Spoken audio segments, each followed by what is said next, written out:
Data isn't powerful until it's visible. And in the world of ASO, the teams that grow fastest are the ones who automate insight. In this lesson, you'll learn how to set up ASO dashboards that track your most important metrics, alert you to drops, and free up your time for what really matters: optimization. Why dashboards matter. You're running tests, changing creatives, launching campaigns, responding to reviews. But if you don't track what's working, you're flying blind. ASO dashboards help you spot trends and dips instantly, align your team around shared KPIs, make data-driven updates, not gut-driven guesses, save hours of manual reporting.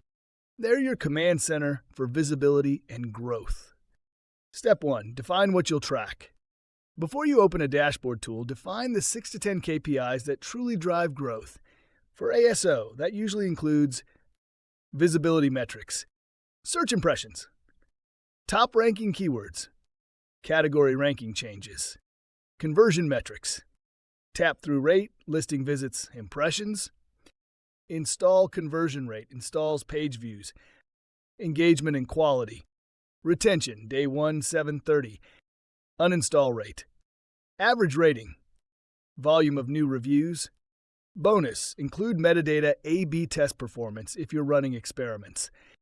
Step 2, choose the right tools. Here are the top options for ASO dashboards.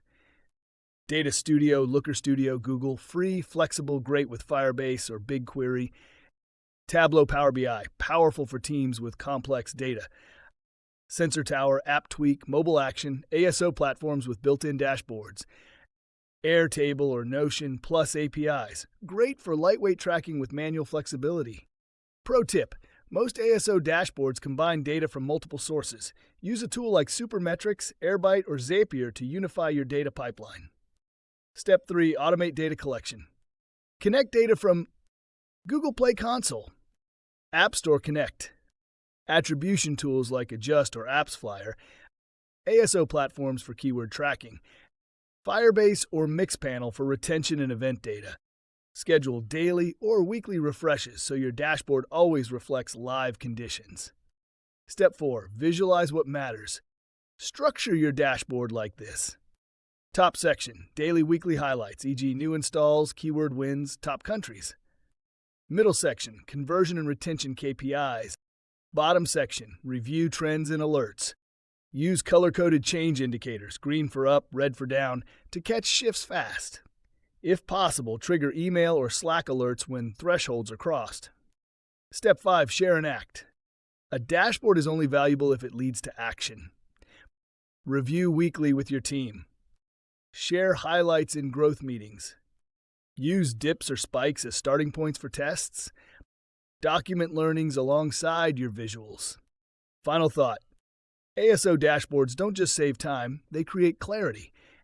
When your metrics are visual, shared, and automated, you react faster, test smarter, and grow with precision. In the next and final lesson, we'll build your ASO growth flywheel, your scalable system to turn insights into installs again and again. But first, how's your reporting setup? Let's automate the boring so you can scale the smart.